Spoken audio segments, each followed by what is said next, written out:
तीर्थे निवृत्तीचे पायी सकल ही तीर्थे निवृत्तीचे पायी तेथे उडीजे माझ्या मना आता मी न करे भ्रांतीचे भ्रमण वृत्तीसी मार्जन केले असे एकार्णव झाला तरंग बुडाला एकार्णव झाला तरंग बुडाला तैसा देह झाला एक रूप आता मी न करी भ्रांतीचे भ्रमण वृत्तीसी मार्जन केले असे बाप रखुमादेवी वरे विठ्ठले नवले पै केले बाप रखुमादेवी वरे विठ्ठले नवल पै केले दारू हर बडे मृगजली आता मी न करी भ्रांतीचे भ्रमण वृत्तीचे मार्जन केले असे पांडुरंगा करू प्रथम नमन दुसरे चरणा संतांची त्यांच्या कृपादाने कथेचा विस्तारू बाबाजी सद्गुरु दास तुका नमो ज्ञानेश्वरा नमो ज्ञानेश्वरा नमो ज्ञानेश्वरा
बाई तेथे बुडी देई माझ्या मना आता मी न करी भ्रांतीचे भ्रमण वृत्तीसी माझन गेल्यासी कीर्तन सेवेकरता घेतलेला अभंग ज्यांच्या भूमीमध्ये आपण आहोत असे कैवल्य साम्राज्य चक्रवर्ती भगवान श्री ज्ञानोबा आहे यांचा अभंग असून महाराज या अभंगामधून आपले श्रीगुरु श्री संत निवृत्तीनाथ महाराज यांचं महात्म्य सांगून त्यांच्या कृपेने आपल्या जीवनामध्ये झालेली जे काही अवस्था आहे त्या अवस्थेचं दिग्दर्शन करतात.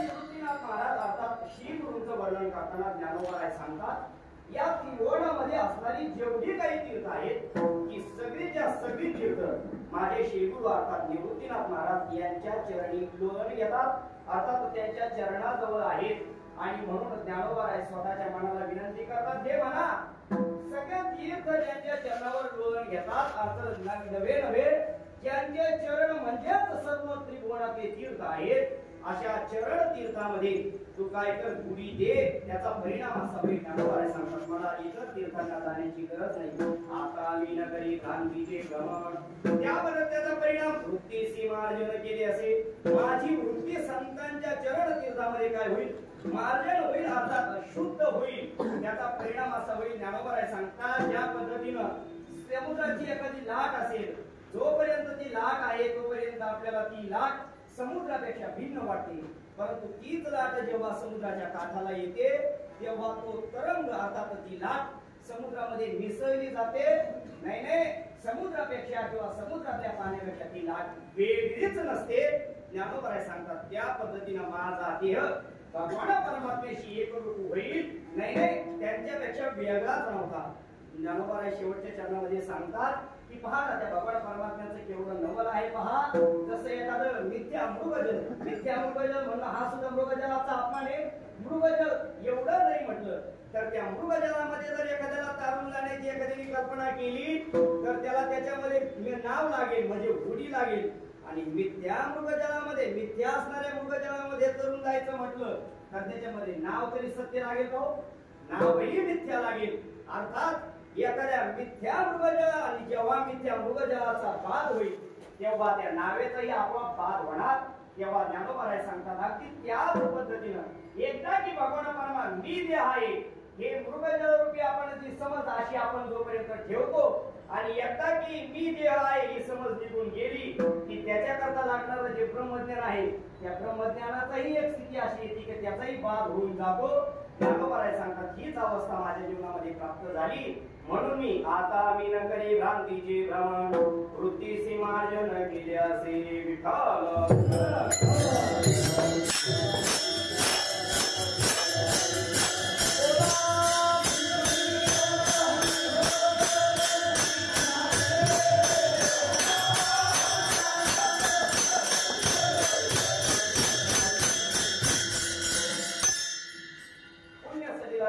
मातेच्या परम पावन तटाकावर असलेलं हे अलंकापुरी नगर या अलंकापूर नगरीमध्ये असणारी शिवपीठ हे जुनाट भगवान सिद्धेश्वर आणि ज्ञानाबाई तेथे मुकुट या न्यायाने कैवल्य साम्राज्य चक्रवर्ती भगवान श्री ज्ञानोबा यांच्या संजीवन समाधीच्या सानिध्यामध्ये आणि सद्गुरु जोग महाराजांच्या परम पावन अशा दरबारामध्ये आपण सर्वच मंडळी या ठिकाणी जमलेलो आहोत. मला वाटतं नाथ महाराजांच्या चरणी शिवपीठ हे जुनाट ज्ञानाबाई तेथे मुकुट. नाथ महाराज सांगतात अलंकापूर क्षेत्राचं महिमान वाढवायचं असेल अलंकापूर क्षेत्राचं महिमान सांगायचं असेल तर अलंकापूर क्षेत्राचं महिमान हे ज्ञानोबांच्या आधीपासूनच आहे. शिवपीठ हे जुनाट पण त्या महिमानामध्ये अलंकापुरीच्या वैभवामध्ये ज्ञानोबा रूपी मुकुट चढवला गेला. त्याचा परिणाम असा झाला अलंकापूर नगरीचं महात्म्य अजून वाढलं वैभव अजून वाढलं. मला वाटतं नाथ महाराजांनी तिथपर्यंतच सांगितलं. त्याच्या पुढची माझी थोडीशी एक पाऊल अशी आहे ज्ञानोबांची जो मुकुट आहे त्या मुकुटामध्ये आता मुकुट म्हणला की कशाचा असतो लोखंडाचा का पितळाचा बोला बोला पटपट पटपट बोलत जा पटपट बोलायचा कशाचा असतो मुकुट सोन्याचा मुकुट असतो. पण ऐका मुकुट असताना फक्त सोन्याचा नसतो त्याच्यामध्ये अनेक हिरे असतात, जी अनेक रत्न त्या ज्ञानोबा रूपी मुकुटामध्ये आहेत, त्यातलं एक रत्न म्हणजे सद्गुरू जोग महाराज.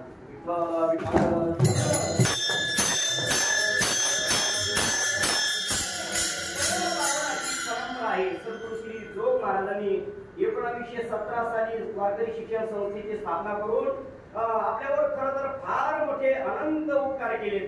त्याचं वर्णन आपण शब्दामधून करू शकत नाही. संस्थेच्या वतीने प्रत्येक वद्य एकादशीला ज्ञानोबांची आपण जी संतांची वारी म्हणतो त्या वारीला संस्थेच्या वतीने कीर्तन सेवा असते. पूर्वीच्या काळामध्ये ही मंडळी धर्मशाळेमध्ये कीर्तन सेवा व्हायची. मला वाटतं लॉकडाऊन पासून ती या आपल्या स्वतःच्या जागेमध्ये ही कीर्तन सेवा सुरू झाली. आता खरं तर या ठिकाणी कीर्तन सेवा करायची म्हणजे खूप कठीण आहे. म्हणजे पहिली गोष्ट मिळणं कठीण, आणि मिळलं तर पुन्हा परत इकडनं कठीण.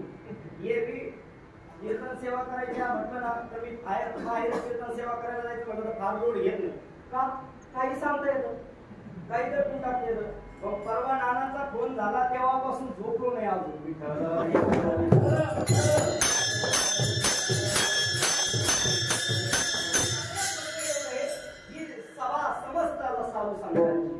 सद्गुरू जोग महाराज तर चैतन्य रूपाने आपल्या या ठिकाणी आहेतच, परंतु त्याचबरोबर परंपरेतील सर्वच गुरुजन मंडळी आपण ज्यांच्या प्रतिमेच्या रूपाने ज्यांच्याकडे पाहत आहोत, ही सर्वच गुरुवरे मंडळी चैतन्य रूपाने आज आपल्यामध्ये आहेतच. यांच्या समोर कीर्तन सेवा करायची, बरं त्यांच्या समोर कीर्तन सेवा करायची ते थोडं झालं म्हणून सध्या विद्यमान असणारी सर्वच गुरुजन मंडळी आता गुरुवर्य नानांच्या आज्ञेने ही सेवा माझ्याकडे आली. नाना आहेत, गुरुवर्य परमेश्वर बाबा आहेत, गुरुवर्य पितांबर बाबा आहेत, गुरुवर्य खरं तर यांच्या रूपामध्येच आपण सर्व साधक मंडळी ज्ञानोबा आहे, तुकोबा आहे, नाथ महाराज सगळ्या संतांना पाहतो. असे गुरुवर्य माऊली आहेत, गुरुवर्य आत्माराम बाबा, दादा, गुरुवर्य नंदकिशोर दादा, ही सर्वच मंडळी ज्यांची गाथा ज्ञानेश्वरी पाठ आहे अशी मंडळी या ठिकाणी कीर्तन सेवेकरता उपस्थित आहेत.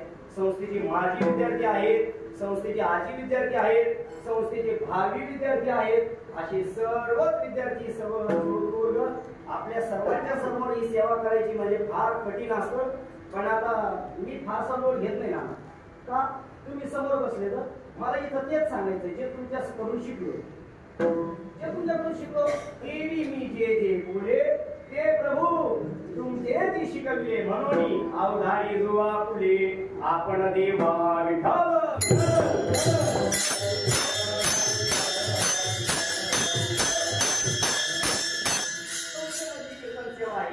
खरं तर या ठिकाणी कीर्तन सेवा मिळायची म्हटलं तर मी माझ्या डोळ्यात बघितलेले काही व्यक्तींनी अनुभव सांगितलं. म्हणजे मला संसार सोडून 25 वर्ष झाली, कोणाला 30 वर्ष झाली. त्याच्यानंतर कीर्तन सेवा कुणीकडून गुरुवर्य नानांना आणि गुरुवर्य शिंदे माऊलींचा मला फोन आला होता. कुणीकडून मला त्यांना माझं नाव सुचलं. 3 वर्षाच्या ठिकाणी योग आला. स्वप्नात सुद्धा वाटलं नव्हतं कीर्तन सेवेचा योग इथं येईल. खरं तर योग येईल असं वाटलं नव्हतं म्हणण्यापेक्षा ना कधी कधी असं वाटतं इथं सेवा करण्याची पात्रता असते. सद्गुरू श्री जोग महाराजांच्या समोर संस्थेची बाकी कोणतीही सेवा असो, मला वाटतं 2016च्या एंडिंग पासून म्हणजे 16च्या कार्तिकी पासून या ठिकाणी संस्थेमध्ये टाळ घेऊन वर आणण्याची सेवा केली. बाकीची फारशी सेवा माझ्याकडून घडली नाही, पण संस्थेचं भजन कीर्तन आणि पाठ, गुरुवारची पालखी या गोष्टी माझ्या कधी सोडल्या नाहीत. मला वाटतं तीच काही थोडी बहुत सेवा सद्गुरू जोग महाराजांनी मनावर घेतली आणि त्याच सेवेचा परिपाक म्हणून आपल्या समोर उभा आहे.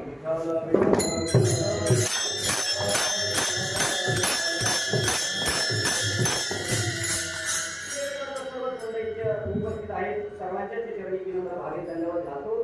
सेवेला आरंभ करतो. आज वद्यवारी आहे. वद्यवारीमध्ये आज 2 विशेष आहेत. एक पहिलं म्हणजे आज षटतिला एकादशी. षटतिला एकादशी म्हणजे एरवी वर्षातल्या कुठल्याही 23 एकादशीला उपवासाला 3 चालत नाही. तीळ म्हणजे हवरी म्हणतात आमच्या भागामध्ये, काही भागामध्ये 3 म्हणतात. 3 चालत नाही, पण आजच्या एकादशीला 3 चालतात. हे मी गावाकडे आता रोज मंडळीचे ऐकले की आजच्या एकादशीला 3 खाल्ले तर चालतात म्हणजे षटतिला एकादशी. दुसरं महत्व या एकादशीला असं आहे, आज श्री संत निवृत्तीनाथ महाराज यांची वारी आहे. निवृत्तीनाथ महाराजांची वारी. मग एरवी आपण प्रत्येक जण अभंगावर चिंतन ऐकतो, प्रत्येक कितीतरी कीर्तनकारांमध्ये अभंग घेतात, त्याच्यावर खूप चिंतन करतात. मग आज निवृत्तीनाथ महाराजांची वारी आहे, त्यानिमित्ताने निवृत्तीनाथ महाराजांच्या विषयीच काहीतरी दोन शब्द बोलावेत. आणि ते बोलताना निवृत्तीनाथ महाराजांविषयी बोलायचं म्हटलं तर कोणाच्या शब्दाचा आधार घेतला पाहिजे? ज्ञानोबारांच्या शब्दाचा आधार घेतला पाहिजे. कारण निवृत्तीनाथ महाराजांचं वर्णन करायचं असेल तर मला नाही वाटत ज्ञानोबाला इतकं दुसरं कोणी यथार्थ वर्णन करू शकतं.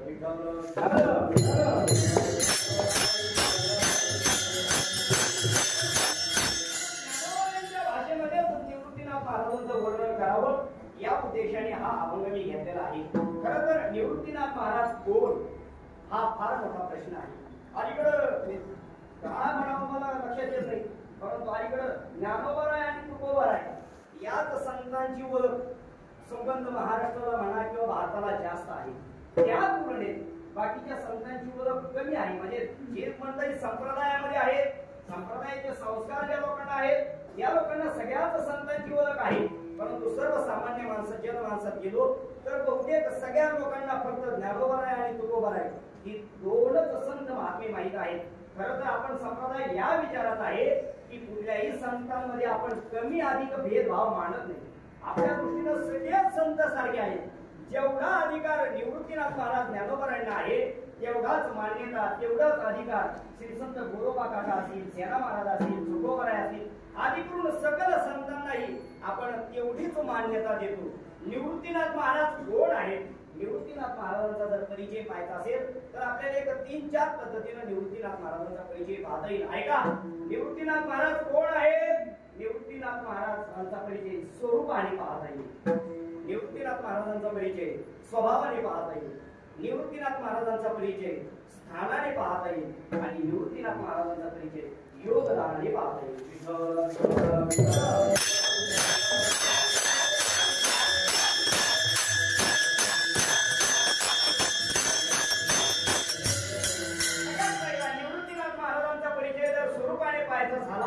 तर निवृत्तीनाथ महाराज कोण आहेत असं विचारल्यावर ऐका, हा प्रश्न आपल्याला पडेल याचं बोल नाही. प्रत्यक्ष रुक्मिणी मातेला प्रश्न पडला होता. रुक्मिणी मातेने ज्ञानोबारायांच्या समाधीचा प्रसंग आपल्या सर्वांच्या लक्षामध्ये येईल. ज्ञानोबारायांना समाधीला बसवायचे, ज्ञानोबारायांना समाधीला बसवायचे. भगवान परमात्मा शोध करू लागतात, भगवान परमात्मा खेद करू लागतात. आपल्या सर्वांच्या पाठ आहे देव म्हणते रुक्मिणी हा एक योगी दिला नाही हेची ज्ञान संजीवनी जाण त्रैलोक्यासी. भगवान परमात्मा खेद करू लागतात की ज्ञानदेवासारखं मी बघितलं नाही. बुद्धवादी म्हणे पांडुरंग या सज्जनाचा नवावायो हृदय होत दोन्ही भाग जाणांतरंग तुझी माझी. अर्थात ऐका, भगवान परमात्मा खेद करतात त्यावेळेस रुक्मिणी माता विचारतात भगवान परमात्म्याला का हो तुम्ही सांगताना ज्ञानोबारायांविषयी, ज्ञानोबारायांना जर समाधीला बसवायचे तुम्ही प्रत्यक्ष उपस्थित आहात तर मग ज्ञानोबारायांना समाधीला बसवताच का? होय माता तुम्ही जणे खेद करा चित्ता तरी ज्ञानासाई भागायता समाधी सवयिता. का ज्ञानोबारायांना समाधी बसवता? ऐका, हे सांगावे सविस्तर याचे कोण कोण अवतार बंधू त्रिवर्ग साचार आणि देवगिरी. रुक्मिणी माता विचारतात सांगा हे ज्ञानोबा आहेत, निवृत्तीनाथ महाराज, सोपान काका, मुक्ताबाई हे नेमकं कोण आहे असं विचारल्यावर भगवान परमात्मा सांगतात, देव रुक्मिणी मातेला सांगतात देव म्हणते ब्रह्मा होय सोपान देव नेरती काय निवृत्ती शिव ज्योतिर्मय ज्ञानदेव ब्रह्मणी गुरु. भगवान परमात्मा सांगतात रुक्मिणी मातेला ऐक, रुक्मिणी हे जे सोपान काका आहेत ना ते प्रत्यक्ष ब्रह्मदेवाचे अवतार आहेत. जे निवृत्तीनाथ महाराज आहेत ते प्रत्यक्ष भगवान शंकराचे अवतार आहेत आणि ज्ञानोबा आहेत ना ते प्रत्यक्ष माझे अवतार आहेत. ऐसे ब्रह्मा विष्णू मुक्ताई आणि मुक्ताई ते मूळ माता साचार तारावया चराचर कलिमाती अवतरे. भगवान परमात्मा सांगतात असे ब्रह्मा विष्णू आणि हर हे 3 भावंड आणि मुक्ताई, मुक्ताबाई म्हणजे प्रत्यक्ष कोण आहेत? मूळ माता आदिशक्ती मुक्ताबाई. अशा मुक्ताबाई आहेत. भगवान परमात्मा प्रत्यक्ष काय करतात या 4ही भावंडांची ओळख करून देतात. आपला प्रश्न फक्त एवढा आहे निवृत्तीनाथ महाराज कोण आहेत? निवृत्ती शिव ज्योतिर्मय. निवृत्तीनाथ महाराज म्हणजे प्रत्यक्ष भगवान शंकर आहेत. भगवान परमात्मा सांगतात, शास्त्रकारही सांगतात, ज्ञानेशो भगवान विष्णू निवृत्ती भगवान हरा सोपान भगवान ब्रह्मा मुक्ताख्या ब्रह्मचित्तला. त्या ठिकाणी शास्त्रकार सांगतात ज्ञानोबा हे प्रत्यक्ष भगवान विष्णू आहे, निवृत्तीनाथ महाराज भगवान शंकर आहे. अर्थात भगवान परमात्मा शास्त्रकारही निवृत्तीनाथ महाराजांची ओळख करून देतात. जसं भगवान परमात्मा आणि शास्त्रकार देतात, तसं संत जनाबाई सुद्धा ओळख करून देतात. सदा शिवाचा अवतार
भगवान शंकराचेच अवतार आहेत असं सांगतात.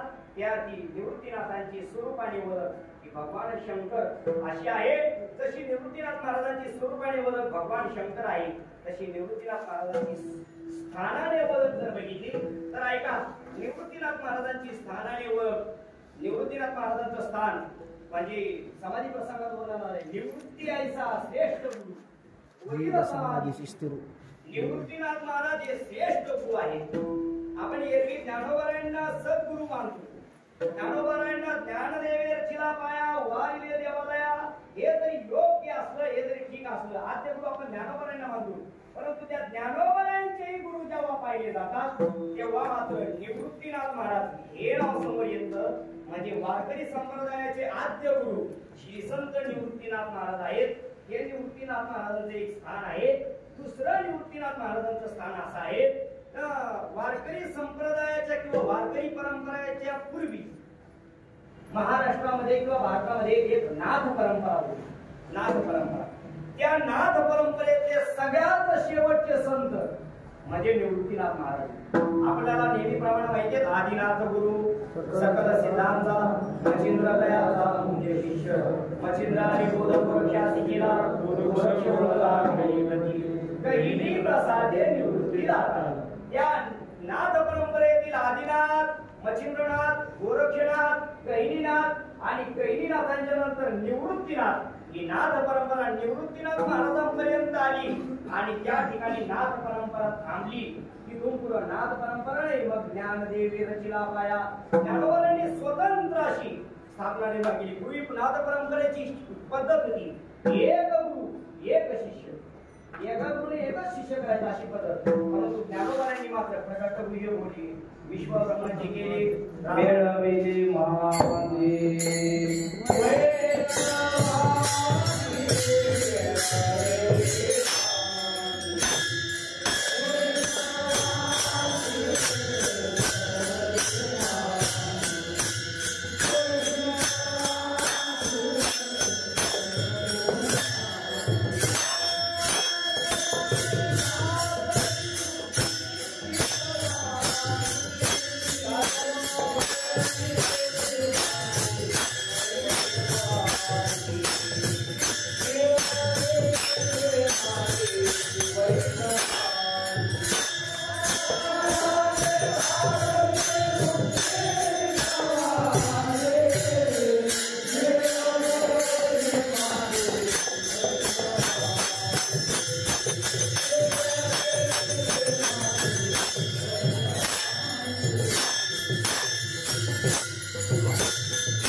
निवृत्तीनाथ महाराजांपर्यंत एक गुरु एक शिष्य ही स्थिती होती.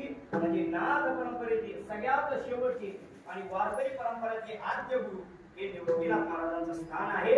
आणि सगळ्यात महत्वाचा निवृत्तीनाथ महाराजांचा परिचय द्यायचा झाला तर तो योगदानाच्या संबंधाने निवृत्तीनाथ महाराजांचा परिचय द्यावा लागेल. निवृत्तीनाथ महाराजांच्या संप्रदायासाठी योगदान काय? साहजिकच प्रश्न निर्माण होतो. ज्ञानोबरांचं योगदान ज्ञानेश्वरी, तुकोबरांचं योगदान गाथा, एकनाथ महाराजांचं एकनाथी भागवत, रुक्मिणी स्वयंवर, भावार्थ रामायण सगळे ग्रंथ.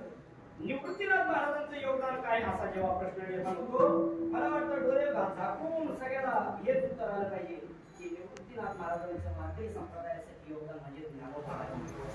ज्ञानोबा जर निवृत्तीनाथ महाराजांनी ज्ञानोबाराय वारकरी संप्रदायाला दिले नसते तर आज मी इथं उभा नसतो, आज आपण एक कोणी टाळ घेऊन उभा नसतो. नाही, ज्ञानोबाराय जर झाले नसते तर कदाचित कल्पना करा आज महाराष्ट्राची काय अवस्था झाली असती. आणि हे ज्ञानोबराय जर महाराष्ट्राच्या मातीला भारताच्या मातीला जर कोणी दिले असतील तर ते निवृत्तीनाथ महाराजांनी दिले हे आपल्याला विसरता येणार नाही. ज्ञानोबराय मला सांगा बरं जरा थोडासा सोपा प्रश्न विचारतो. पैठणवरून शुद्धीपत्र घेऊन ज्ञानोबराय आधी चारी भावंडळ पुन्हा परत आळंदीच्या दिशेने निघाले आणि नेवासा क्षेत्रामध्ये आले. नेवासा क्षेत्रामध्ये आल्यानंतर त्या ठिकाणच्या सर्व भक्तजनांच्या आग्रह असतो गीतेवर भाष्य करण्याचं ठरलं. गीतेवर भाष्य करताना ज्ञानोबराय, निवृत्तीनाथ महाराज, सोपान काका आणि मुक्ताबाई या चौघांमध्ये सर्वात ज्येष्ठ कोण? निवृत्तीनाथ महाराज. जेव्हा भाष्य करण्याचं ठरलं तेव्हा पहिला अधिकार कोणाचा? निवृत्तीनाथ महाराजांचा. निवृत्तीनाथ महाराजांचा पहिला अधिकार जर निवृत्तीनाथ महाराज ज्ञानोबरायांना म्हणले असते मुख्य असणार मी बसणार मी सांगणार, निवृत्तीनाथ महाराजांना सांगता आलं नसतं, सांगता आलं असतं. परंतु त्याही परिस्थितीमध्ये निवृत्तीनाथ महाराज स्वतः श्रोता होऊन समोर बसतात आणि ज्ञानोबरायांना सांगतात ज्ञानोबा सांग, ज्ञानोबा सांग, कृपा कटाक्षेने हारले आपले बरे बैसले. कदाचित याच्याही पुढचा विचार करा.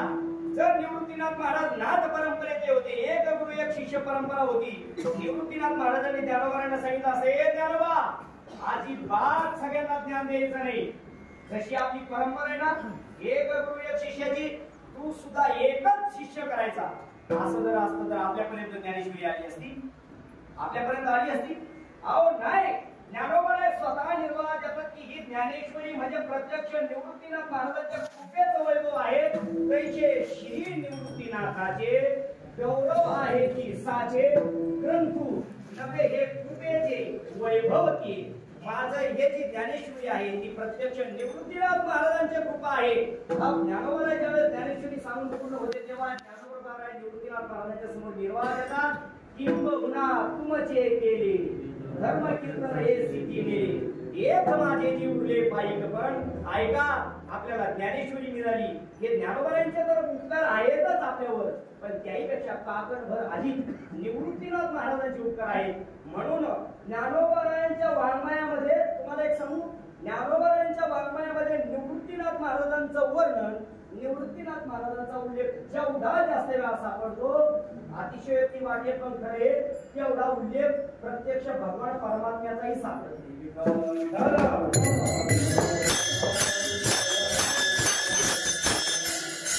ज्ञानेश्वरीच्या प्रत्येक अध्यायामध्ये ज्ञानोबराय निवृत्तीनाथ महाराजांचं वर्णन करतात. आणि मला असं वाटतं, मी मगाशी वाक्य बोलून गेलो की निवृत्तीनाथ महाराजांचं वर्णन करायचं ठरलं तर ज्ञानोबरायांसारखं यथार्थ वर्णन दुसरं कोणी करूही शकत नाही.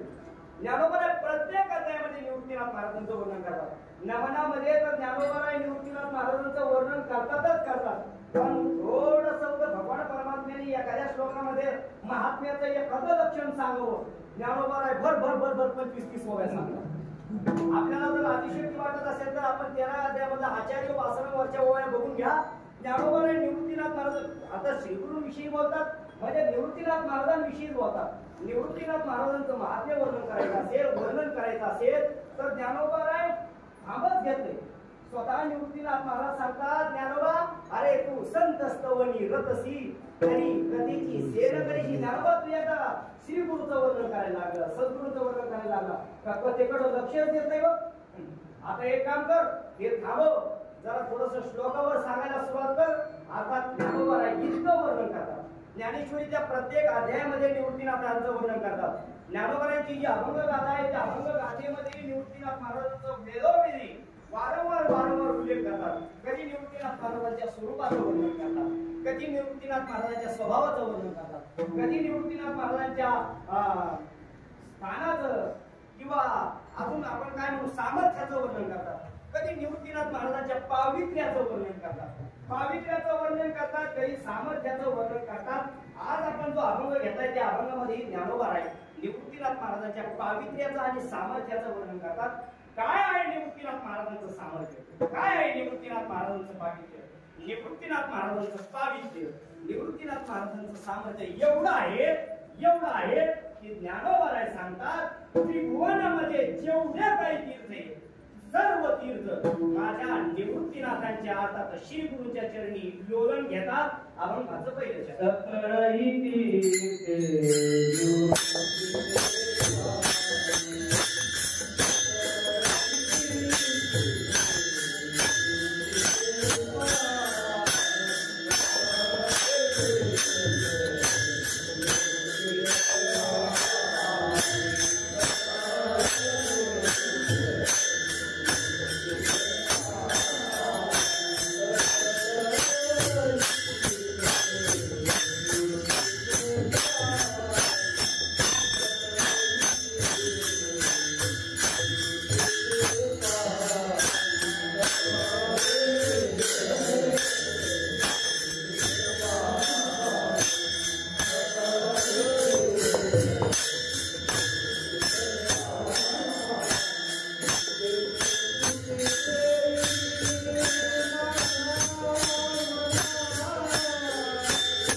निवृत्तीनाथ महाराजांच्या चरणाजवळ आहे. सकल ही तीर्थी निवृत्तीची बाई तेथे मुळी देई माझ्या मना. ज्ञानोबा म्हणतात म्हणून सगळं तीर्थ निवृत्तीनाथ महाराजांच्या चरणाजवळ आहे की खरोखरच आहेत. आपण थोडासा चिंतन करू. ऐका, तीर्थ ही जी संकल्पना आहे ती तीर्थ संकल्पना ही आपल्याला पवित्रता प्रदान करण्याकरता आहे. असं सांगितलं जातं भूतलावर अनेक प्रकारचे तीर्थ आहेत. किती तीर्थ आहेत? मी मोठ्या महात्म्याच्या मुखामधून ऐकलं होतं आपल्या अंगावर 3.5 कोटी रोम आहेत. आपले हे जे केस आहेत ना 3.5 कोटी रोम आहेत आणि त्या 3.5 कोटी रोमाच्या जागी प्रत्येक त्या रोमाच्या मुळाशी एक प्रकारचं पाप आहे. म्हणजे किती कोटी पाप झाले? 3.5 कोटी पाप आपल्या शरीरामध्ये आहेत. ऐका, आणि त्या 3.5 कोटी पापांच्या पासून मुक्ती मिळण्याकरता त्याचं निवृत्ती होण्याकरता या भूतलावर 3.5 कोटी तीर्थ आहेत. किती तीर्थ आहेत? 3.5 कोटी तीर्थ आहेत. आणि मला असं वाटतं एका पापाचं क्षालन करण्याकरता जर तीर्थाला फिरायचं म्हटलं 3.5 कोटी तीर्थ करायचे म्हटलं तर विमानाने गेलं पाहिजे का हेलिकॉप्टरने गेलं पाहिजे का कशाने गेलं पाहिजे? 3.5 कोटी तीर्थ करायचे म्हटल्यावर बोला बरं कुठली यात्रा कंपनीने गेलं पाहिजे? अलीकडे खास उत्सव आता 4 धाम यात्रा 2 धाम यात्रा. मला सांगायचं म्हणून हा ऐका, अहो आपलं 100 वर्षाचं काय आपलं हजारो वर्षाचं आयुष्य जरी आपण खर्ची घातलं तर ही सगळ्या तीर्थांचा आपल्याला होऊ शकत स्नान होऊ शकत नाही. कालाच्या ओघामध्ये त्यातले कितीतरी तीर्थ लुप्त झाले, त्यातले कितीतरी तीर्थ कुठं आहेत हेही आपल्याला सांगता येत नाही. नुसतं आळंदीचा विचार केला तरी आळंदीतले कितीतरी तीर्थ आपल्याला आज सापडत नाही. ही स्थिती आहे. अर्थात आपण सगळे तीर्थ करण्याचं काय होऊ शकत नाही, शक्य नाही. म्हणून मग माणसाने तीर्थ करूच नाहीत का? तीर्थ केले पाहिजे. संत महात्मे सांगतात जवळ हे सकल सिद्ध आहे, हात चाला बया पाय तव तू आपले सोयीत आहे, तीर्थयात्रे जाय चुकू नको. जर असं असेल तर प्रत्येकाने तीर्थाला गेलं पाहिजे. फक्त सगळे तीर्थ आपल्याच्याने होऊ शकत नाहीत. म्हणून सगळ्या तीर्थांचं स्नान आपल्याला एकाच ठिकाणी होऊ शकतं. अशी जी काही खात्रीशीर ठिकाण आहेत त्यातलं एक ठिकाण म्हणजे निवृत्तीनाथ महाराजांचे चरण आहे.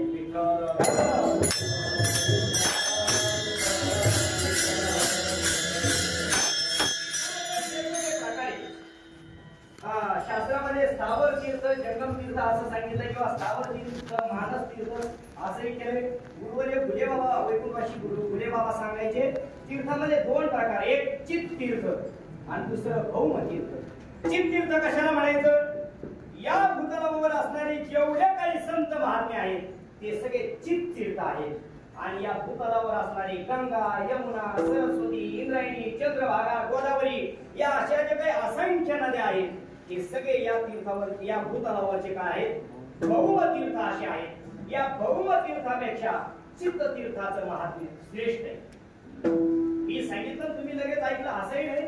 या भौम तीर्थांपेक्षा चित्त तीर्थांचं महात्म्य श्रेष्ठ कसं आहे अगदी एक दोन याच्यामध्ये सांगून देऊ. भौम तीर्थामध्ये जे आहेत त्याच्यामध्ये काही वेगवेगळे प्रकार पडतात. भौम तीर्थांचं प्रत्येकाचं फल वेगवेगळे आहे का? कोणकोणतं फल देतात भौम तीर्थ? म्हणजे गंगा, यमुना, सरस्वती आदी ज्या काही नद्या आहेत त्या नद्यांचं स्नान केल्यानंतर कोणकोणतं फल भेटतं? काही तीर्थ असे ते पापाचं क्षालन करतात, पापाची निवृत्ती करतात. आहे का? काही तीर्थ असे ते पापाची निवृत्ती करतात परंतु पुण्य देत नाही. काही तीर्थ असे ते पापाची निवृत्तीही करतात आणि पुण्य प्रदानही करतात. असे काही तीर्थ. आणि काही तीर्थ असे आहेत जे प्रत्यक्ष मोक्ष देतात, मोक्षाचं दायन करणारे असे काही तीर्थ आहेत. काही पाप असे, काही तीर्थ असे येतात ते फक्त पापांचं काय करतात? क्षालन करतात, पाप निवृत्ती करतात. कोण कोणते? ज्ञानोबांनी उल्लेख केलाय म्हणून बरं अध्यात्मीमध्ये ज्ञानोबाने सांगतात हिमवंतू दोष खाई परी जीविताची हानी होईल. ज्ञानोबा हिमालयाचं वर्णन करतात की हिमालय काय करतो? दोष खातो, पुण्य देतो असा उल्लेख केला नाही ना. हिमवंतू काय करतो? आपल्या ठिकाणचे दोष खातो. परंतु ऐका मग हिमालयाला जायचं का? ज्ञानोबाने सांगतात परी जीविताची हानी होईल. परंतु त्या ठिकाणी गेल्यानंतर मनुष्य परत नाव येईलच असं नाही. कधी दरड कोसळल, कधी काय होईल सांगता येत नाही. म्हणून हिमालयाला जाण्यापेक्षा जर आपल्याला आपल्या पापाचं क्षालनच करून घ्यायचं याच्या पुन्हा ऐका जे तीर्थ भौम तीर्थ पापाचं क्षालन करतात, पाप नाहीस करतात त्याच्यामध्ये ते तीर्थ सगळ्याच पापाचं क्षालन करत नाही. श्री चैतन्य महाराजांच्या मुखामधून ऐकलेलं आहे. चैतन्य महाराज सांगतात तीर्थ फक्त तेच पाप नाहीसे करतात. एक ते तीर्थाच्या स्नानाने जाण्यासारखे आहेत अशी, आणि दुसरं म्हणजे जे अजाणतेपणाने घडले अशी. म्हणजे जाण्यासारखे म्हणजे सहजासहजी आपण इंद्रायणी मातेमध्ये गेलो एक डुबकी मारली आणि सहजासहजी पाप जाण्यासारखं असेल तर इंद्रायणी मातेच्या स्नानाने किंवा भौम तीर्थाच्या स्नानाने जातात. जर जाण्यासारखं नसेल तर जात नाही. मग जर असं असतं तर मग बाबांनी एकच स्नान केलं असतं. तरी नामदेव काय वर्णन करतात? नामा म्हणे कोटी तीर्थाचे पाप जाईल अनंत जन्माचे तीर्थ बोलले पैसाचे. अर्थात इंद्रायणी मातेचं एक स्नान केलं तरी सुद्धा कोटी जन्माचं पाप जाईल. पण भौम तीर्थाच्या संबंधाने हिमवंतू दोष काय? हिमालयातले जे तीर्थ आहे ते कोणते दोष खातात? जे जाण्यासारखे आहेत ते. आणि दुसरं अजाणतेपणाने म्हणजे नकळत आपल्याकडून जे पाप घडत राहतात ते पाप जातात. जाणतेपणाने केलेले पाप तीर्थांच्या स्नानाने जात नाहीत. मला वाटतं ज्ञानोबा सांगतात तीर्थाने जात नाही त्यात काय नवल, तीर्थाच्या पापाने हे जात नाही. मन संकल्पाची पापे न जाती तीर्थाची आबा ऐसे बळ नाही. आणि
संतांच्या भेटीला जातात. पाप ताप दैन्य काय उठावती झाल्या भेटी हरिदासाची तो काय सांगतात. ऐसे फल नाही आणि गांजली तप तीर्थ दान व्रत याच्यामध्ये कोणामध्ये जे सामर्थ्य नाही तयाच्या चिंतने करती दोषी सरकी राशी वादकाच्या तीर्थांच्या स्नानाने थोडं पाप जातं. संतांच्या दर्शनाने संतांच्या चिंतनाने पापाच्या राशीच्या राशी जातात. तुका म्हणी पापी जाती संतांची आवे म्हणून भौम तीर्थापेक्षा चित तीर्थ हे पाप घालवण्यासाठी श्रेष्ठ आहेत. ऐका तसे भौम तीर्थ फक्त पापाची निवृत्ती करतात. तसे काही भौम तीर्थ असे आहेत ते पुण्य प्रदान करतात. पुण्य प्रदान करतात म्हणजे काय करतात. आपल्याला पवित्रता प्रदान करतात. कोण कोणते तीर्थ पवित्रता प्रदान करतात. ऐका ज्ञानोबा सांगतात. शुचित्वे शुची गंगा होई आणि पापता पहिली जाय परी तेथे आहे पुरणे. गंगा मातेचं प्रतिमा महत्व प्रतिपादन करताना ज्ञानोबा सांगतात गंगा मातेचं स्नान केलं की शुचित्वे शुची होय म्हणजे आपल्याला पवित्रता प्रदान होती पुण्य प्राप्त होतं आणि पाप तापही जातं पापही जातं पवित्रताही प्रदान होते. परंतु ज्ञानोबा सांगतात परंतु तिथं सुद्धा परी तेथे आहे पुरणे. तिथं गेल्यानंतर गंगा मातेच्या स्नानाला गेल्यानंतर कदाचित बुडण्याचा धोका असतो. म्हणून तिथं सुद्धा गंगा मातेला जाऊन गंगेच्या स्नानावर जाऊन तिथं जाऊन बुडण्यापेक्षा संतांच्या चरण तीर्थाजवळ जाऊन संतांच्या चरणाच्या जवळ गेलं की आपल्याला पुण्य प्रदान. अहो संतांच्या चरणाच्या जवळ जायची काय गरज. संतांचं नुसतं नाव घेतलं तरी पुण्यवंत व्हावे.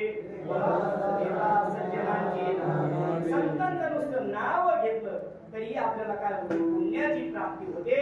अर्थात हे काय आहे संतांच्या चरणाचं संतरूपी तीर्थाचं काय आहे सेवन केल्यानंतर आपल्याला पुण्याची प्राप्ती होती. जसं ऐका काही तीर्थ पापाचं क्षालन करतात काही तीर्थ पुण्याची प्राप्ती करून देतात. तसे काही तीर्थ असे आहेत की सर्वश्रेष्ठ तीर्थ की मोक्षाची प्राप्ती करून देतात. प्रत्यक्ष मोक्षाची प्राप्ती करून देतात. कोण कोणते तीर्थ ज्ञानोबा सांगतात. मोक्ष देऊनी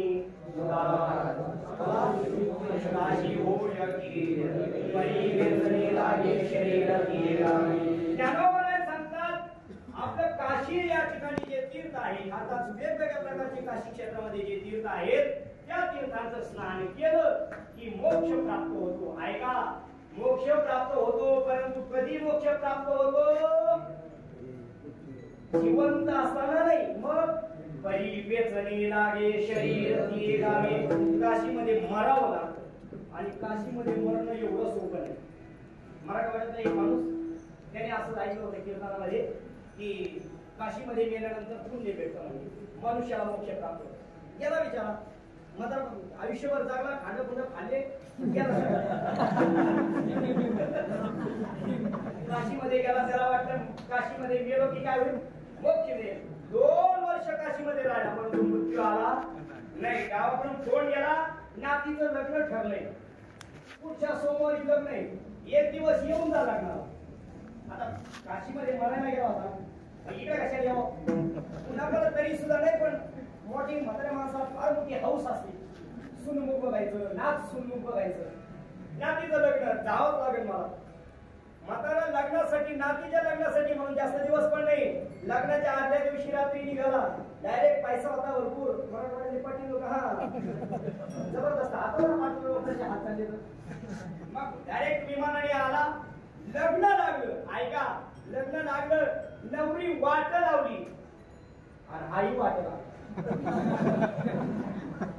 काशीमध्ये मरायला गेला होता, 2 वर्ष राहिला, परंतु काशीमध्ये मरण्याचं पुण्य नव्हतं.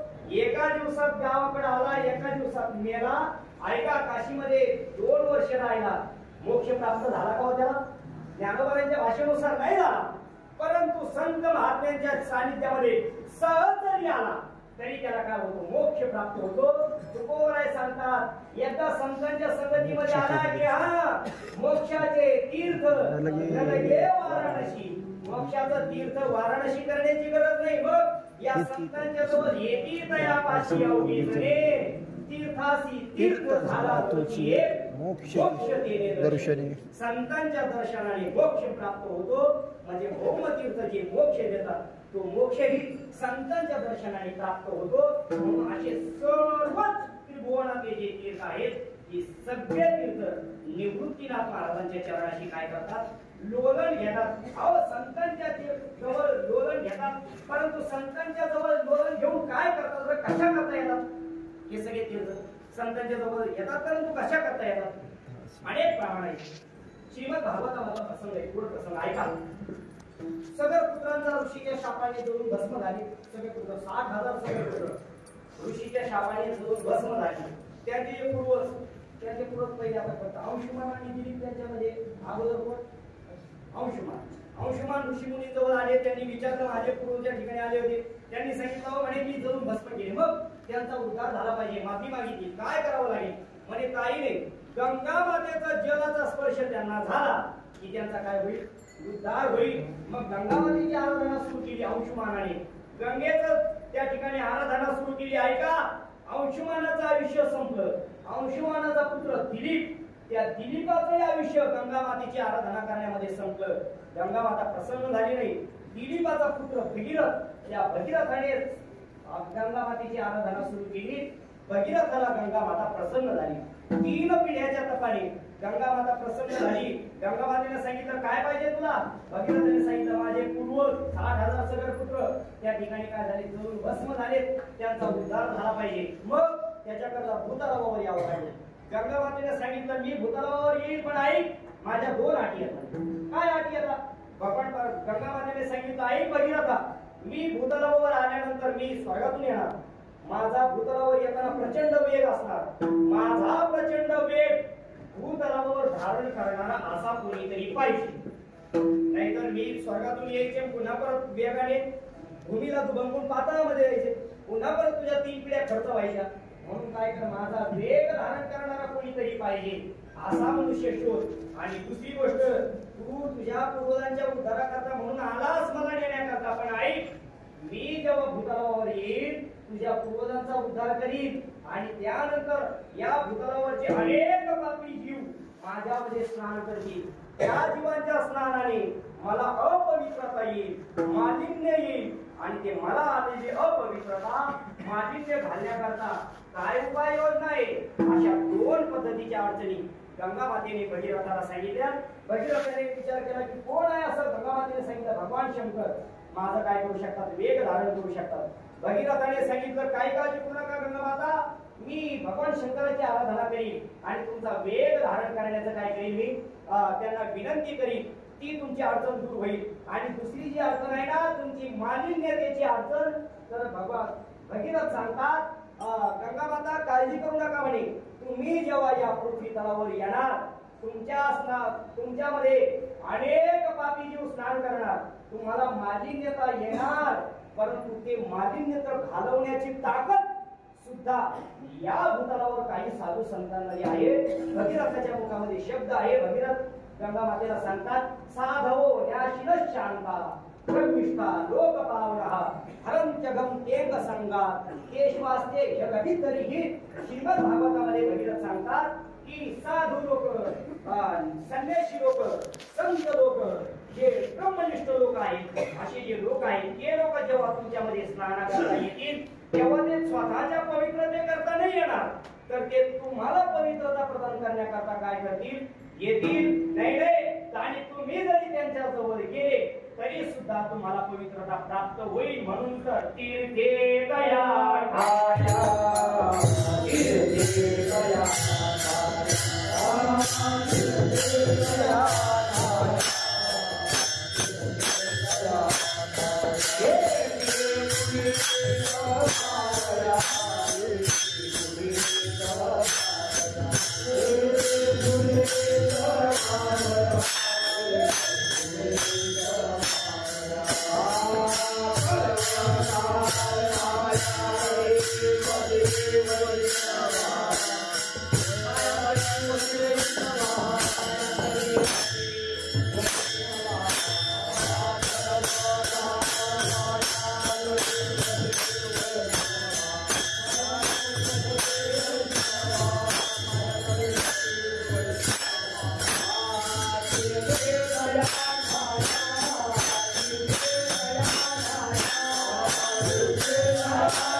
पवित्र होण्याकरता तीर्थ काय करतात, येतात. आपल्याला सगळ्यांना प्रसंग माहिती आहे. भक्त पुंडलिकरायांच्या चरित्रामध्ये कुकुट स्वामी ऋषींचा काय आहे प्रसंग आहे की पुंडलिकरायांनी आई वडिलांना पूर्व आयुष्यामध्ये काढून दिलं. नंतर पुन्हा परत आई वडिलांच्या शोधाकरता निघाला. कुकुट स्वामीच्या आश्रमामध्ये गेला. रात्रीच्या वेळी 3 स्त्रिया आल्या कुकुट स्वामीच्या आश्रमामध्ये. आश्रमामध्ये जाताना मुली आहेत. पुन्हा परत बाहेर जाताना तेजपुंज झाल्या. आठवलं कोण आहात तुम्ही? त्यांनी ओळख करून दिली, आम्ही गंगा यमुना सरस्वती आहोत. मग इथं कशा करता आला होता? त्या गंगा मातेने सर्व पाठ करा सांगितलं, तुझ्यासाठी पापी आमच्यामध्ये स्नान करतात, आम्हाला मलिनता येते आणि मग आम्ही या ठिकाणी येतो, ऋषींची सेवा करतो. त्याचा परिणाम असा होतो, आम्हाला पुन्हा परत तेज प्रदान होतं, आम्हाला पुन्हा परत शुची प्राप्त होते. हे संतांच्या सेवेचं महत्व आहे. ऐका, तुम्हाला एक सांगू, कधीतरी हा प्रश्न निर्माण होतो, जर तीर्थांना पवित्रच व्हायचंय,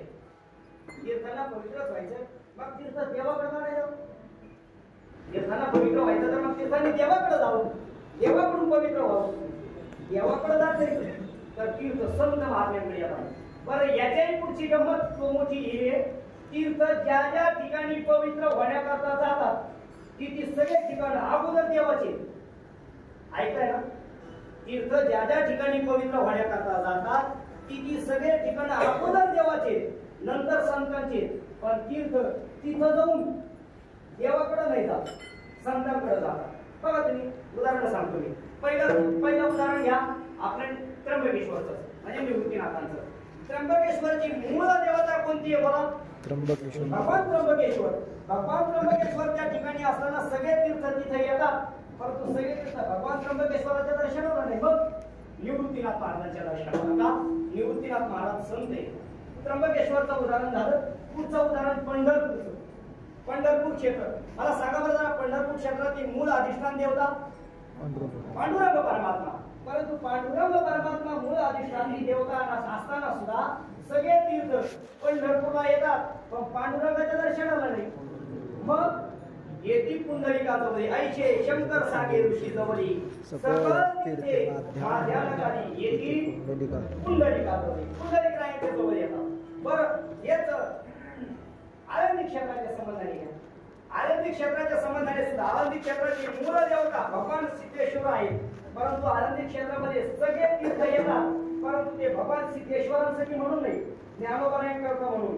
ये दक्षिण वाहिनीची आपापल्या कोटी तीर्थाची. हे अलंकापुरीचं वर्णन. जर अलंकापुरीला कोटी तीर्थांची स्थापना असेल तर ती सिद्धेश्वर भगवंतासाठी म्हणून नाही, ज्ञानोबारायांकडे पवित्रता म्हणून. बरं, याचे पुढे झालं तर आपण सासवडचं उदाहरण घेतलं तर त्याही ठिकाणी सर्व तीर्थ आल्याचं उदाहरण आहे.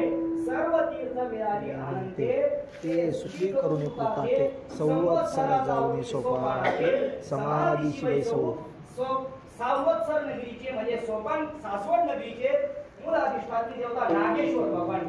हे सोपान काकाच्या मंदिरासमोर जे महादेवाचं मंदिर आहे ते अगोदर पासून आहे सोपान काकाच्या. परंतु सगळे तीर्थ येताना नागेश्वर भगवंताकडे नाही, सोपान काकाच्या दर्शन करता येतात.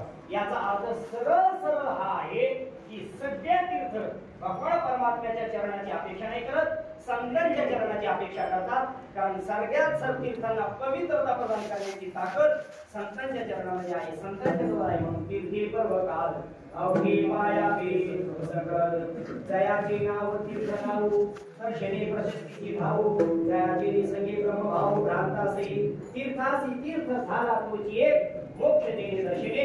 ऐका, सगळे तीर्थ संतांच्या जवळ येतात आणि संतांची काय करतात, ब्रह्माधिपत्यांची वंदिती पायवणी याच न्यायाने सर्व तीर्थ सुद्धा काय करतात, संतांचं सेवा करतात. म्हणून सकल हे तीर्थे निवृत्तीची पायी आणि सगळे तीर्थ निवृत्तीनाथ महाराजांच्या चरणाजवळ आहेत. निवृत्तीनाथ महाराजांची सेवा करतात. ज्ञानोबाराय सांगतात, ज्या ठिकाणी सगळे तीर्थ सेवा करतात त्या ठिकाणी हे माझ्या मना तू त्या ठिकाणी उडी दे, तेथे उडी दे माझ्या मना. निवृत्तीनाथ महाराज सांगतात, मनाला विनंती करतात, हे मना तू त्या ठिकाणी उडी दे. याचे पुढे थोडस आपण त्याच्यावर बोलायचं झालं तर भौम तीर्थामध्ये शरीराचं स्नान, भौम तीर्थामध्ये शरीराचं स्नान आणि चित्त तीर्थामध्ये संत महात्मेरूपी तीर्थामध्ये शरीराचं नाही मनाचं स्नान आहे. मला असं वाटतं मोठ्या महात्म्यांच्या मुखामधून वाक्य ऐकले, पारमार्थामध्ये शरीरापेक्षाही चित्ताला महत्व आहे. म्हणजे जे सूक्ष्म शरीर सांगितलंय त्याच्यामध्ये मन बुद्धी चित्त जे अंतःकरण आहे त्या अंतःकरणाला महत्व आहे. ज्ञानोबाराय सांगतात, हे माझ्या मना, खरं तर मन हे मलिन, मन चंचल आहे. मन चंचल आहे, मनाचा स्वभावच आहे. आणि मन मलिन कशामुळे, अनेक विकारांच्या संगतीमुळे विकारांच्या आधाराने मन मलिन झालं. आणि अशा मलिन झालेल्या मनाला जर पवित्रता प्रदान करायची असेल तर ती संतांच्या चरणाजवळ गेलं पाहिजे.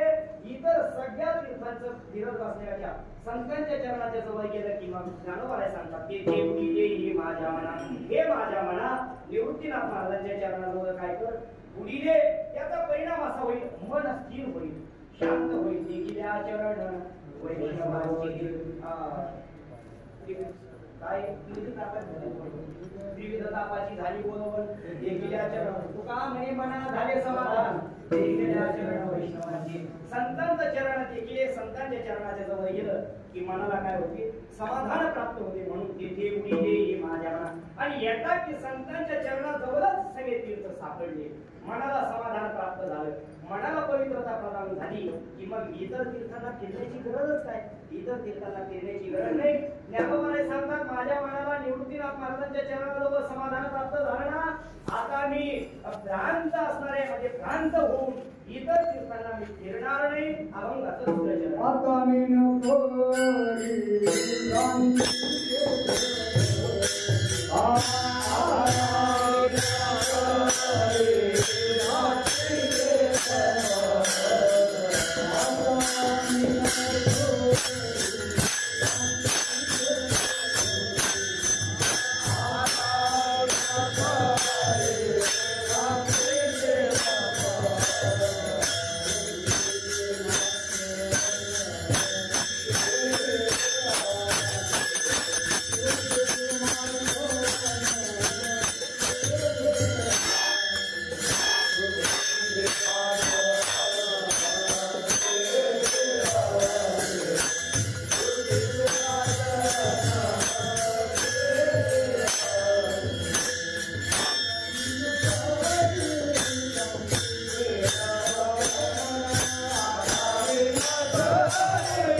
तीर्थांत स्नान करून जर होत असेल तर मग इतर तीर्थांना पिण्याची गरज नाही.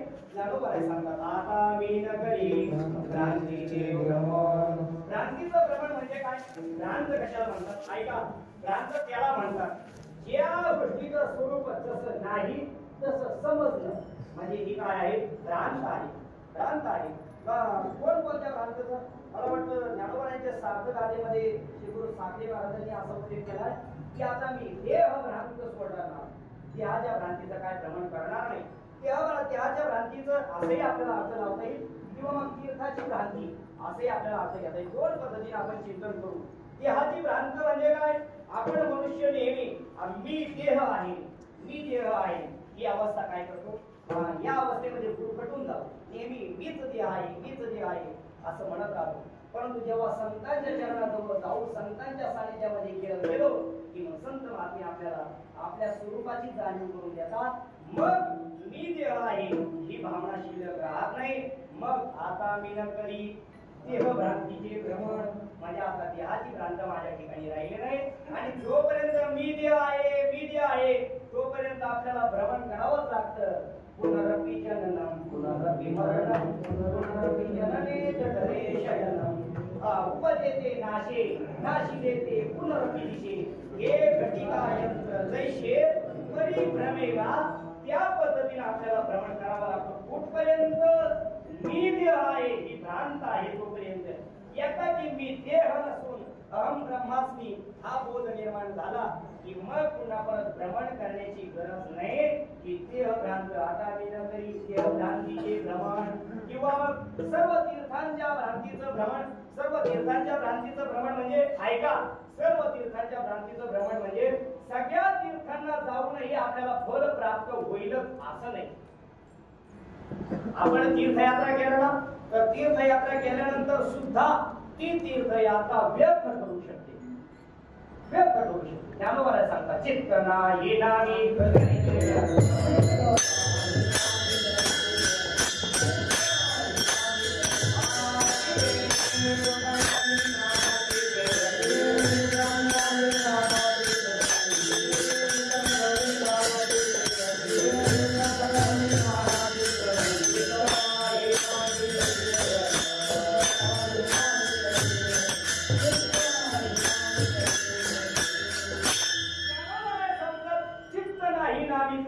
तुम्ही त्रिवेणी संगम करता, नाना तीर्थांचं भ्रमण करा, परंतु जर तुमचं चित्त भगवान परमात्म्याच्या नामाजवळ नसेल तर ते व्यर्थ आहे. ज्ञानोबा सांगतात म्हणून भगवान परमात्म्याचं नामाच्या जवळ चित्त पाहिजे.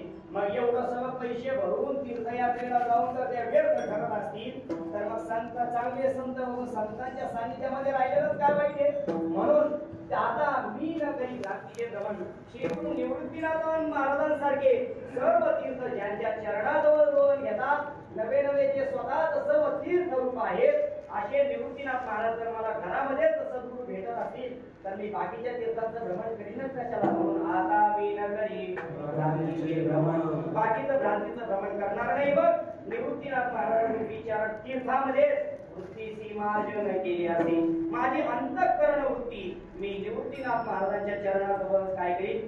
स्थिर करीन. मार्जन म्हणजे शुद्ध करणं, स्वच्छ करणं. ज्ञानोबा सांगतात माझी वृत्ती मी काय केलंय? निवृत्तीनाथ महाराजांच्या चरणरूपी तीर्थामध्येच काय केली? स्वच्छ करून घेतली.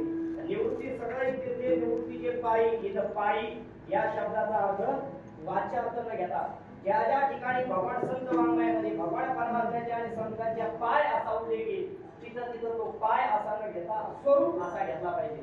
निवृत्तीनाथ महाराज स्वतःच तीर्थरूप आहेत. मग निवृत्तीनाथ महाराजांच्या स्वरूपाशी जर मी एक रूप झालो, माझी जर वृत्तीचं माझं अंतःकरण वृत्ती जर मी त्या ठिकाणी स्थिर केली तर त्याच्यामध्ये सुस्नात झालो तर मग वृत्तीची मार्जन केली आहे. आणि एका वृत्तीची मार्जन होणं म्हणजे वृत्ती स्थिर होणं, वृत्ती शुद्ध होणं, वृत्ती अचल होणं, अशा पद्धतीची जर अवस्था प्राप्त झाली तर त्याचा परिणाम काय होतो? आपल्याला आपला देह हा भगवान परमात्म्याशी एक रूप झाला. भगवान परमात्म्याशी आपला देह वेगळा नाही ही अनुभूती येते. कशा पद्धतीनं ज्ञानोबा एक उदाहरण देऊन तिसऱ्या चरणामध्ये सांगतात.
म्हणतात एक अर्णव झाला तरंग बुडाला कैसा देह झाला एक रूप.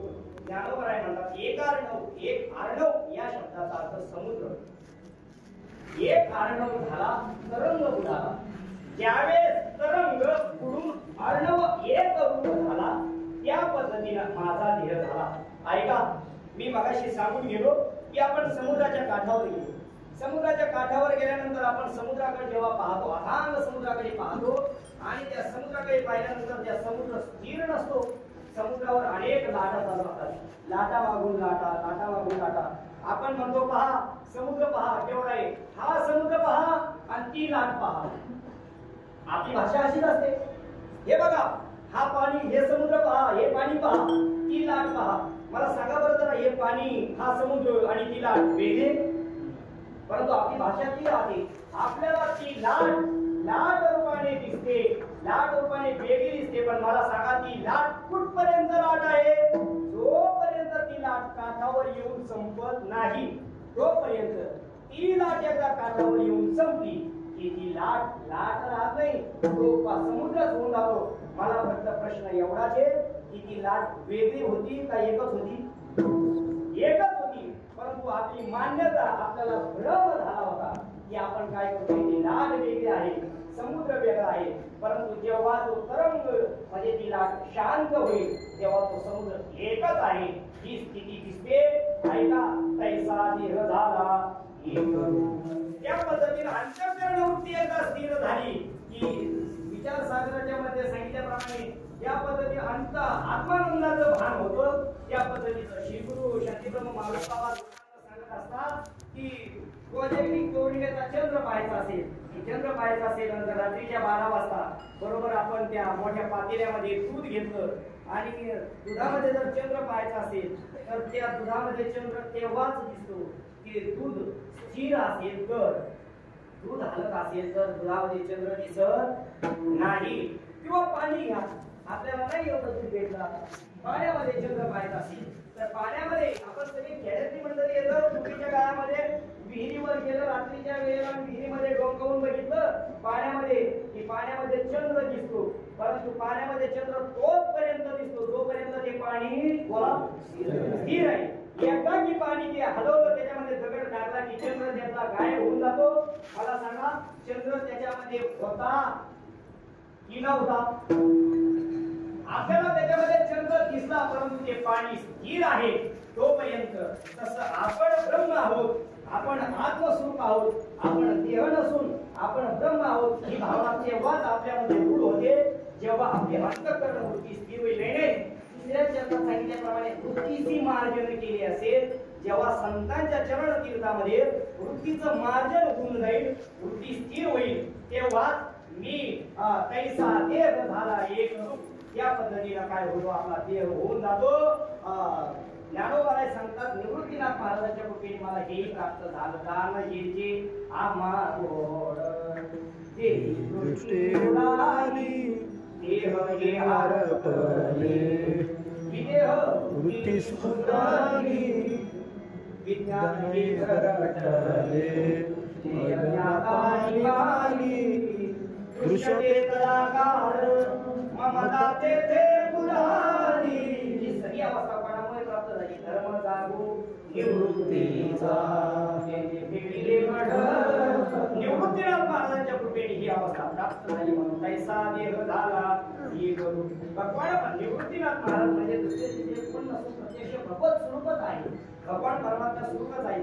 आणि एकदा की मला निवृत्तीनाथ महाराजांच्या सानिध्यामध्ये त्यांच्या कृपेने ही अवस्था प्राप्त झाली की मग भगवान परमात्म्याने अगदी सहजगत्या एखादा मिथ्या असणाऱ्या मृगजळामधून तरुण जाण्याकरता जर कल्पना करायची झाली तर त्याच्याकरता नावही आपल्याला मिथ्याच लागते. नाही प्रातिभाषिक सत्तेचं मृगजळ त्याच्यामधून तरुण जायचं असेल तर आपल्याला नाव ही व्यावहारिक सत्तेची लागत नाही, आपल्याला प्रातिभाषिक सत्तेचीच लागते. जसं की श्री गुरु महादेवाला सांगायचे की जर स्वप्नामध्ये लागलेली तहान भागवायची असेल तर आपल्याला पाणी कोणतं लागतं? स्वप्नातच लागतं. शेजारी पाण्याचा माठ भरलेला असला तरी सुद्धा माठच सांगतो. पाण्याचा माठ भरलेला असला तरी जागृतीतला आपल्याला उपयोग नाही. मग स्वप्नातली तहान भागवायची असेल तर स्वप्नातलं पाणी, तसं मृगजल तरुण जायचं असेल तर मिथ्याच नावाची जशी गरज आहे तसं या जगाला आतापर्यंत मी समजत होतो, सत्य मानत होतो, परंतु हे जे मृगजलासारखं जे मिथ्या जगत आहे त्या जगतामधून जर तरुण जायचं असेल तर त्याच्याकरता ज्या ब्रह्मज्ञानाची अपेक्षा आहे ते ब्रह्मज्ञानही एका कालाने ते मिथ्याच होऊन जातं आणि मग मी देहही नाही आणि मी ब्रह्मही नाही अशी जी अवस्था होते, अशा पद्धतीची अवस्था मला प्राप्त करून ठेवली. आपण ज्ञानोबाने सांगतात हे भगवान परमात्म्याचं नवल आहे. हा परमा जीवरे विठ्ठले नवले पैकी दारू हरवले मृगजली. अशा पद्धतीची भगवान परमात्म्याने मला आता निवृत्तीनाथ महाराजांनी मला ही अवस्था प्राप्त करून ठेवली. म्हणून मी आता विनगरी क्रांतीची